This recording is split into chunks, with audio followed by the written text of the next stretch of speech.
ও ব্যাগটা তো আনা হলো না, তাহলে চলে যাচ্ছি। ব্যাগ থাক। না না না, ব্যাগটা নিয়ে আসি।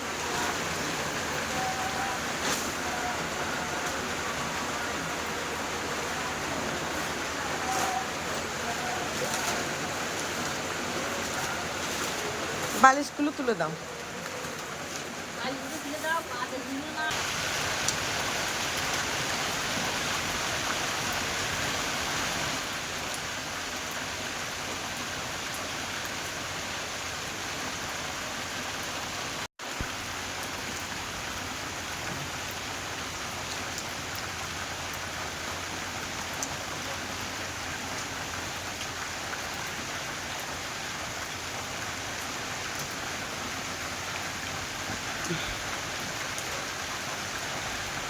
তো এখন যাব চান করতে, আর আজকে তো বাড়িতে চলে যাবো। একপালা বৃষ্টি হয়ে গেল।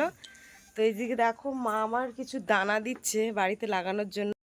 এই যে এটা হচ্ছে কি ঝিঙের দানা, ঝিঙে, বরবটি, শশার দানাটা না আছে। আচ্ছা, এই সব রকমের দানা এখন বের করে দিচ্ছে, বাড়ি গিয়ে লাগাবো। এখনই বসিয়ে দিতে হবে? তো এখন বসিয়ে দিলে ঘর যদি আবার করে তখন কি করব? ওই ঘরের খোলেই তো দেবো যা সবজি দেবার। বাইরে দিবি না, পুকুরি কানা দিয়ে কলা গাছের খোল দিই, এই ইয়ের দানা দিবি, বরবটির দানা। বরবটির দানা? হ্যাঁ, আর ঝিঙের দানা দিয়ে আসবি ওই কলা গাছে উঠবে। কলা গাছে? ও, আম গাছে ঠাসে কলা গাছে ঠাসে উঠবে। ইয়ে হবে কার্তিক মাস, এই বরবটি হবে মরণ হবে। ও, তাহলে বরবটিগুলো ওই দূরি দিতে হবে। এখন বসিয়ে দেবো বরবটি, বলো।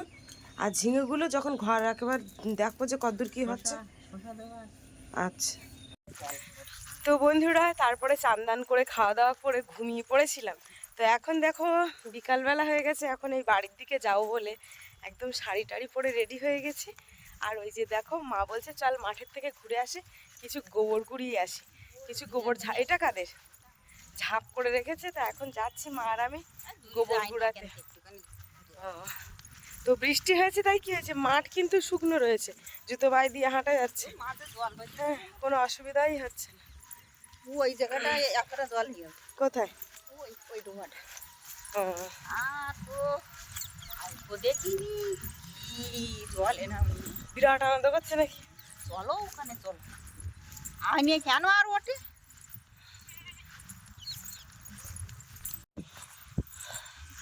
এই ঝাঁপ করে রেখে দিয়েছিলে? একদম সদ্য কাঁচা গোবর, এগুলো সব ঘাসও গোবর, পুরো ঘাস ঘাস গোবরে। খড়ের গোবর ভালো না ঘাসের গোবর ভালো বলে দিন? খড়েরটা ভালো, বলো লাল মতো হয়, খোসা খোসা। আর আর কোনো দিকে যাবা না?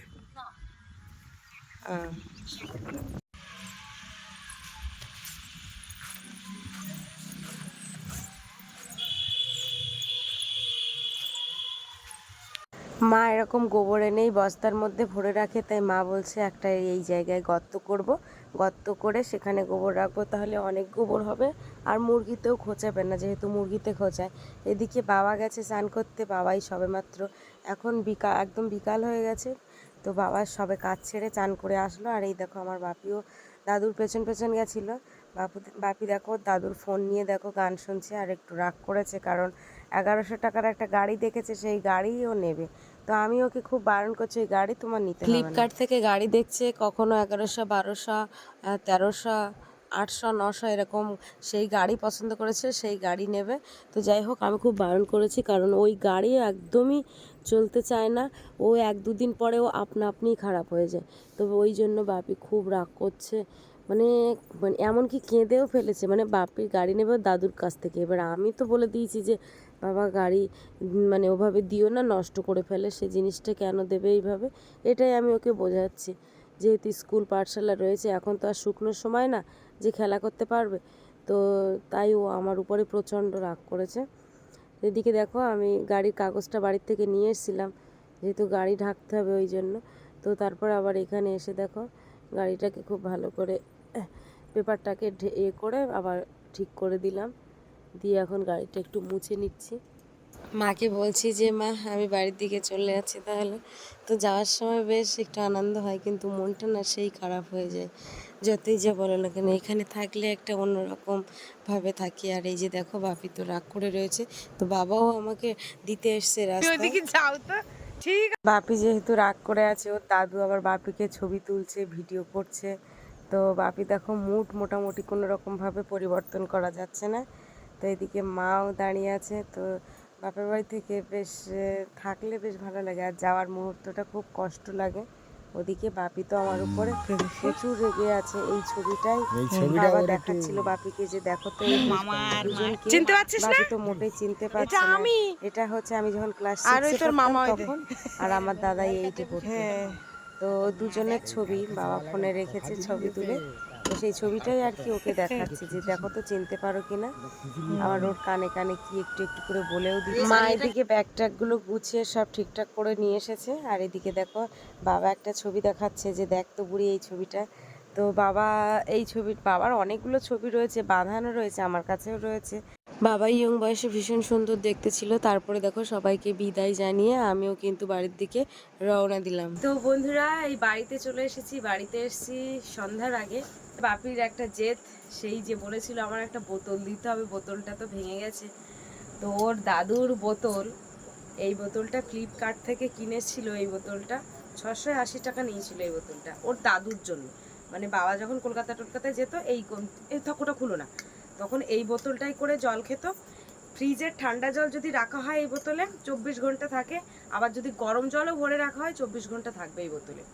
তো বোতলটা বাপিকে দিয়েছে আর বলছে যে বাবা দাদু তুমি যেন, দাদা তুমি যেন ধাক্কা মেরো না, যেন ধাক্কা মারলে ওর ভিতরের জিনিসপত্র পার্সপত্রগুলো সব নষ্ট হয়ে যাবে, যে ধরে রাখার ক্ষমতা, জল ঠান্ডা রাখার ক্ষমতা বা গরম রাখার ক্ষমতাটাই নষ্ট হয়ে যাবে। তা সত্যি তাই, ভীষণ সুন্দর একটা বোতল, যেই দেখবে সেই পছন্দ করবে। মানে 1 থেকে 4 পর্যন্ত এরকম বোতল কারোরই নেই। ওটা খুলো না। এর আগে দামি দামি কি কি বোতল দিয়েছিল দেখো। এই মিল্টনের এই বোতলটা দিয়েছিল। এই বোতলটা আজও ভালো আছে, কিন্তু এই বোতলটা নাকি পুরানো হয়ে গেছে, তাই আর নিয়ে যায় না। তো যখন নিয়ে গেছিল এই বোতলটার একটা সমস্যা, এটা হচ্ছে শুধু ঠান্ডা জল রাখা যায়, ঠান্ডা জল রাখলে 24 ঘন্টা মতো থাকে। এই যে উপরের এই স্টিলের ঢাকনাটা, এটাকে তুলে দিয়েছিল। আমি এটা আবার ফেভিকুইক দিয়ে এটা খুব ভালো করে আবার লাগিয়ে দিয়েছি। তাই এই বোতলটা যখন নেবে না বলেছিল, তো ওর দাদু তখন এই স্টিলের বোতলটা কিনে দিয়েছিল। তো এর মধ্যে এখন গুলি ভরা রয়েছে। এই স্টিলের বোতলটা কিনে নিয়ে, যেদিন কিনে দিয়েছে ভালো, স্কুলে যেদিনই নিয়ে গেছে সেই দিনই হাত থেকে পড়ে ফেটে দেখি জল গলছে একটু একটু করে, এই কানা দিয়ে এইখান দিয়ে জল বেরোচ্ছে। তো যাই হোক, এ বোতলটাও গেল। এটা তো তারপরে তো আর হলো না। তারপরে এমনি যে প্লাস্টিকের কত ধরনের বোতল দিয়েছে তার কোনো ঠিক নেই। আর ওই যে ওইটা তো দিল, হ্যাঁ এটাও যেদিন স্কুলে নিয়ে গেছে সেদিনও এটাও ভেঙেছে। এর এর মধ্যে আরো যে কত দিয়েছে তার কোনো ঠিক নেই। আর এমনি তো আমি কিনে দিয়েছি, বাপের জন্মদিনে বোতল গিফট পেয়েছে, মানে অজস্র বোতল। তারপরে শেষমেশ এই বোতলটা দিয়েছে। তা মা বলছে যে তুই এমনি নর্মাল বোতল দিস মানা, ও বোতলটা ওকে দিতে হবে না, তুই যখন নিয়ে যাবি তখন জল ভরে নিয়ে আবার তুই খাইয়ে দিয়ে শুধু তোমার তোদের কথা বলে আমার তো কিছু বলে না। এদিকে এসে বলে, হ্যাঁ কি বলেছে দিদা? ভীষণ খারাপ। কি বলেছে? দিদা শুধু তোমাদের কথা বলে, আমার ও দিদা শুধু আমার দলে কথা বলে, ওর দলে কথা বলে না। তার মাঝখানে থানচাপ হবে আর একটা সেন্টের ধূপ নিয়ে আসবে। আরেকটা কথা যেটা বলি, ভাবি কি বায়না করেছে, একটা গাড়ি নেবে, গাড়িটার দাম 1100 টাকা। 700-800 টাকা নেই তো, 1100, 1200, 800, 900, 800 থেকে শুরু আর কি। তো ওই গাড়িটা নেবে। তা আমি তো সত্যি কথা বলতে ওই গাড়ি 48 টাকা, 1148 টাকা যে গাড়িটা পছন্দ করেছে, বাবা নাকটা চুলকাচ্ছে কেন এত, 1148 টাকার ওই গাড়ি পছন্দ করেছে। তো ওই গাড়ির ও 2 থেকে 3 দিন রিমোটে চলে, তারপরে আপনিই বন্ধ হয়ে যায়। বন্ধ হয়ে যায় না দেখে কোনো মিথ্যে না, চুপ কর, আমার সাথে গন্ডগোল করছে, আমার সাথে গন্ডগোল করছে। দুর্গাপূজার সময় 800 টাকার একটা গাড়ি কিনে দিয়েছি, ওর দাদু 650 টাকার একটা গাড়ি কিনে দিয়েছে। 3 থেকে 4 দিনের মধ্যে সে গাড়ি একদম হাওয়া। মানে যদিও ওর লক হয়ে যায়, তাহলে লক হয়ে যায়। তোমার তো মাটির ঘর বাড়ি, তাহলে কেনার কি দরকার? তুমি এত বোঝো, তাহলে ওই গাড়িটা নেবে কেন? খুব জেদ করে। তারপরে শোনো, এইবারে পাকা বাড়ি করো, মানে পাকা বাড়ি আমি কোথা থেকে করব? তারপরে শোনো, তারপরে ওর দাদু কাজ করে আসে, দাদুকে পার ডে 700 টাকা করে দেয়। সেই সকাল, শোন বলছি, বলতে দে, 100 টাকা করে মিস্ত্রি কেটে নেয়। কারণ কাঠ কিনেছিল বাবা ঘরের জন্য, যে ঘরটা করেছিল তার জন্য। একেবারে তো টাকা কেটে নিলে বাবার তো আর কিছু থাকবে না, তাই রোজ 100 টাকা করে কেটে নেয়। এবারে বাবা 600 টাকা করে হাতে করে নিয়ে আসে। সেই মানুষটা সেই সকাল 8টার থেকে কাজে যায়, আর বাড়ি আসে বিকেল 3টে 4টে বেজে যায় কাট কাটতে কাটতে।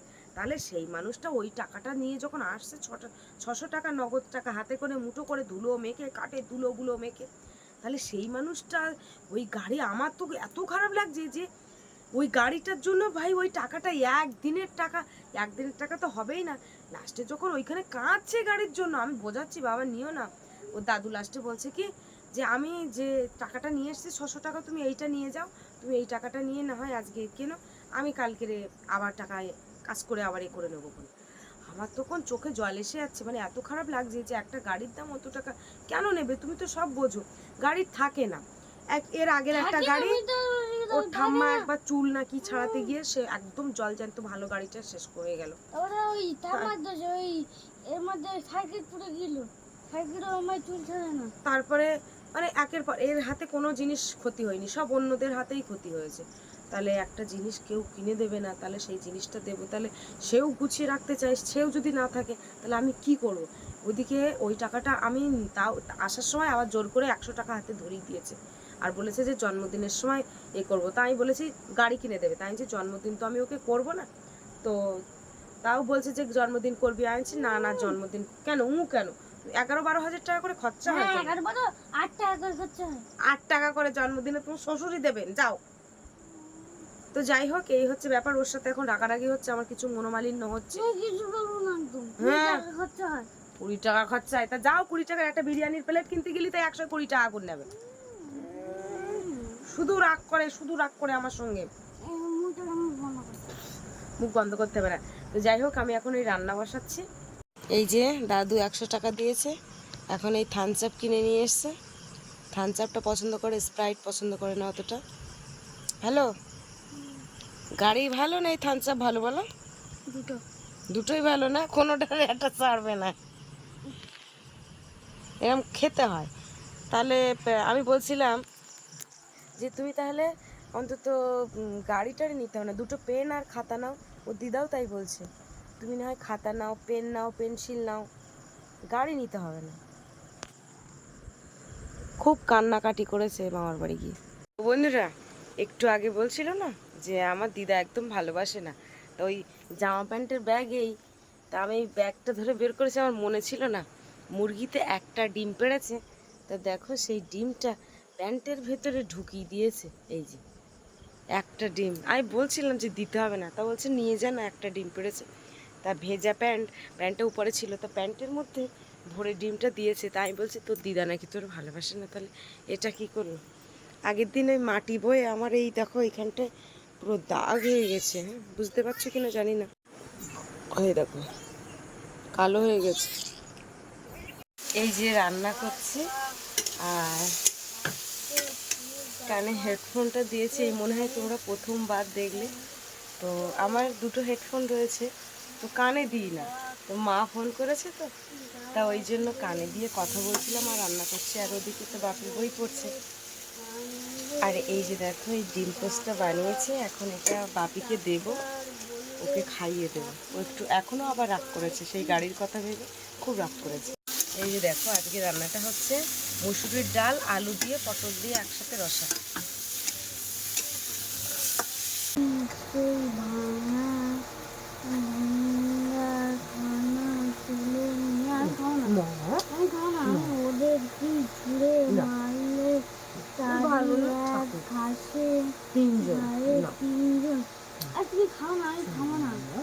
তোমার জন্য পাঠিয়েছে, আমার জন্য পাঠায়নি। দেখো আমার জন্য পাঠায়নি, আমার জন্য পাঠায়নি, তাহলে আড়ি দাও।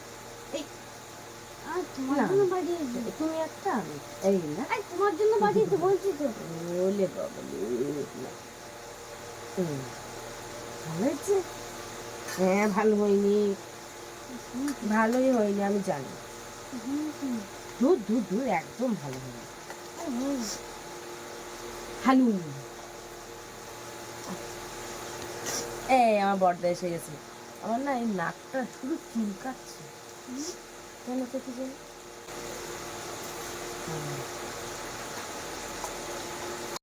তো বন্ধুরা, বাপির যে স্বাস্থ্য খাতাটা বাকি ছিল সেই খাতাটা কিন্তু দিয়েছে। তো মামার বাড়ি যাওয়ার জন্য ওই খাতাটা কিন্তু আর দেখানো হয়নি। তো খাতায় আমি নাম্বারটা বলছি। এখানে 20 মার্কের উপরে প্রশ্ন হয়েছে। তো একটা জিনিস যেটা না বললে নয়, বাপি যেটা আমাকে এই খাতাটা দেখাতে দিচ্ছিল না, তার কারণটা কি? কারণটা বলি। কারণটা হচ্ছে একটা ছবি রয়েছে, এই যে হাঁসের ছবিটা, এই ছবি হচ্ছে 6 মার্ক। এই ছবিটা যদি পুরোপুরি সম্পূর্ণ করতো তাহলে 6 মার্ক রয়েছে। আর টোটালি সব কিছু লেখা, মানে প্রশ্নের উত্তর। তো ওর কি হয়েছে, ও দেখাতে চাচ্ছিল না। কারণটা হচ্ছে ক্লাস 1-এ পড়ে একজন, মানে ওর থেকে ছোট, ও বাপি রং নিয়ে গেছিলো। এবার সেই ওই ছেলের কাছে নাকি আরও ভালো রং রয়েছে। তা হ্যাঁ, বাপির রংটা নাকি পড়ছিল না। তো সেই কারণে সেই তার কাছ থেকে বলছিল যে তোর রংটা একটু দে, পাশে বসেছে। সে কি করেছে, বাপির খাতাটা টেনে নিয়ে হাঁসের মাথাটা কি অবস্থা করে দিয়েছে। বাপি বারবার বলছে তুই আমার খাতাটা নিস না, নিস না। জোর করে বাপির হাত থেকে খাতাটা নিয়ে এই মাথাটা এরকম খিচিমিচি করে দিয়েছে। দেখো, এবার টোটালে যা রঙগুলো, এগুলো আস্তে আস্তে বাপি করেছে। এই পদ্ম ফুলের রঙগুলো করেছে, জলের রঙগুলো করেছে। মাথাটার অবস্থা দেখো, 6 মার্কের জন্য এখানে 3 পেয়েছে। এর জন্য তো ও বাপি ওই ছেলেটাকে যেদিন প্রশ্ন দেয় সেদিন যা যা মার্ক সব পেয়েছে, সব পেয়েছে, পুরোপুরি নাম্বার পেয়েছে। এখানে সব নাম্বার, এখানে এখানে রয়েছে 10-এর মধ্যে 10 এ পৃষ্ঠা, আর এখানে 10-এর মধ্যে 7। এই যে হাঁসের নম্বরটা এখানে কাটা হয়েছে, 3 নম্বর কাটা কেটে নিয়েছে, এটাই হচ্ছে। আমি তো বাড়িতে এসে ভীষণ বকেছি যে ক্লাস 1-এ পড়ে তোমার খাতা টেনে নিচ্ছে। বাপি এমনি জোর দেখায়, তাই কি হয়েছে? তোমার দোষ না, কিন্তু তোমার খাতাটা যখন নিচ্ছে তোমার সেখানে বলা উচিত যে তুই আমার খাতাটা, মানে এমন যে ক্রিটিক্যাল ছেলে যে ওর খাতাটা কেড়ে নিয়ে ওই ছবিটাকে মাথায় গেঁচে দিয়েছে। 3টে নাম্বার কম পেয়েছে। আমি আশা করি যদি ও এই খাতাটা ও রং করতো তাহলে অন্তত আমি 3 না হোক 2 নাম্বার 19 অন্তত পেতো, পুরো কনফার্ম পেতো। কিন্তু হাঁসের মাথাটা যা অবস্থা করেছে। তো যাই হোক, এই জন্য বাপি নিজের থেকে খাতাটা দেখাতে চাইছিল না, আমি দেখালাম। তো আশা করছি ভুল হয়েছে ছোটোবেলায়, যেহেতু অন্য কেউ খাতা টানলে কী পরিস্থিতি হয়। তো এটা ওর, মানে ও বুঝতে পারলো। এর পরে অবশ্যই ও জানতে পারবে যে এর পরে যদি কেউ খাতা নেয়। তো যাই হোক, এই হচ্ছে নাম্বার। মোটামুটি পরীক্ষা যা নাম্বার হলো এই পরীক্ষায় সবার থেকে 9 নাম্বার বেশি। বাপির এই পরীক্ষাটা হয়েছে 80-র মধ্যে, মানে 4টে সাবজেক্ট 80-র মধ্যে পরীক্ষা হয়েছে। সেখানে টোটাল নাম্বার তুলেছে 74.5। তো মানে ধরো 74, 75, 76, 77, 78, 79, 80, 5.5 নম্বর ওর কম রয়েছে। এটাই হচ্ছে ওর আজকের নাই প্রথম পর্যায়ক্রমের রেজাল্ট। এই যে দেখো, ভাত বেড়েছি।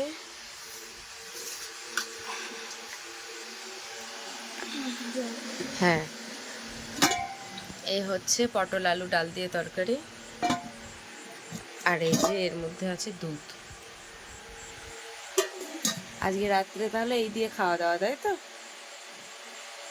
আর এদেরকে আমি দুধ ভাত দিয়ে ভাত দিয়েছি। দেখো দুধগুলো সব ছেটে ছেটে খেয়ে নিয়েছে, ভাতগুলো রয়েছে, চটকে চটকে মাখিয়ে দিয়েছি।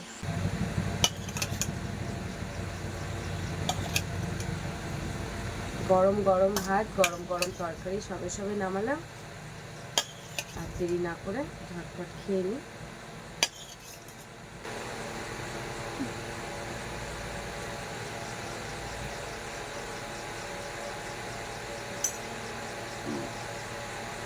মামার বাড়ি থেকে তো খুব আনন্দ করলাম, আর বাড়ি ফেরার সময় খুব কষ্ট।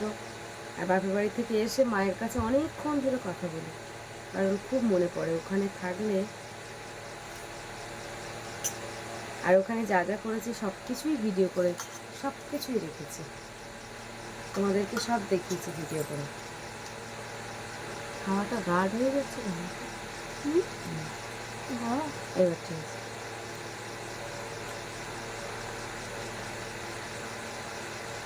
নিরামিষ তরকারিটাও ভালো লাগছে।